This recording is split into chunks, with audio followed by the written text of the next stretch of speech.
اعوذ باللہ من الشیطان الرجیم، بسم اللہ الرحمن الرحیم۔ کتنا خون معاف ہے کہ جس کی موجودگی میں آپ نماز پڑھ سکتے ہیں۔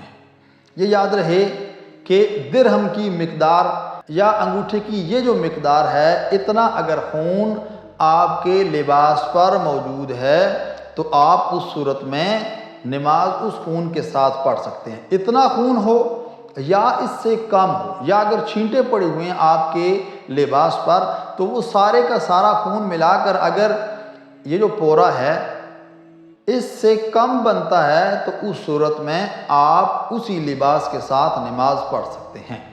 لیکن یہ یاد رہے کہ یہ فقط اور فقط خون کے بارے میں ہے۔ اس کے علاوہ اگر پیشاب کا ایک قطرہ یا پخانے کا ایک قطرہ یا کسی اور نجاست کا ایک قطرہ بھی لگا ہوا ہے تو آپ اس کے ساتھ نماز نہیں پڑھ سکتے۔ اسی طرح سے جو خون حیض ہے یا خون نفاس ہے، یہ جو خون ہیں دمائی ثلاثہ جن کو کہا جاتا ہے، 3 خون، یہ خون اگر ایک ذرہ بھی لگے ہوئے ہیں تو آپ اس کے ساتھ نماز نہیں پڑھ سکتے۔ یہ یاد رہے، یہ فقط اور فقط عام خون جو ہے اس کے بارے میں ہے کہ یہ جو مقدار ہے اس سے اگر کم ہے تو آپ نماز پڑھ سکتے ہیں اس خون کے ساتھ۔ لیکن یہ یاد رہے کہ خون چاہے اس سے کم لگا ہوا ہو، آپ اس کے ساتھ نماز پڑھ سکتے ہیں، لیکن وہ خون آپ کا نجس ضرور ہے۔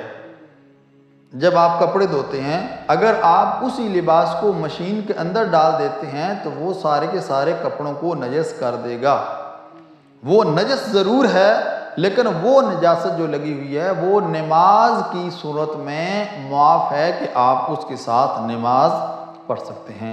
دعا ہے خالق کائنات کی بارگاہ میں خداوند کریم ہم کو ان تمام احکام الہیہ اور فرامین معصومین علیہ السلام پر عمل کرنے کی توفیق عطا فرمائے۔ والسلام علیکم ورحمۃ اللہ وبرکاتہ۔